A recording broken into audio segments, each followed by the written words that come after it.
d'aquest assumpte relacionat amb els canvis de noms d'alguns carrers de Palma. Com dic, un altre capítol més de l'esperpento de la gestió d'aquest pacte d'esquerres. Hem estat notícia nacional darrerament pels abusos a menors tutelats, per la sortida de la senyora Armengol de Copes, per la vacunació d'alts càrrecs, per l'expropiació d'habitatges, pel comptador d'arbres de Palma del Batlle, darrerament per aquell dinar de feina que no és un dinar per la vist de la senyora Armengol, i ara afegim a més, com dic, aquest altre vergonyós capítol del Batlle de Palma en quant al canvi de noms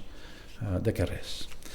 El grup popular a l'Ajuntament de Palma demà presentarà una moció demanant que se revoqui el canvi de noms d'aquells carrers.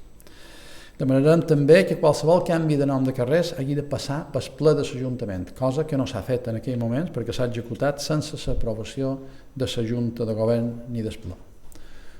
Crec que són moments allà on el Batlle de Palma, en vez de dedicar-se a posar comptadors d'arbres i a canviar nom de carrers, té molta de feina pendent també per fer i no la pot dissimular i molt manco en temes que ens deixen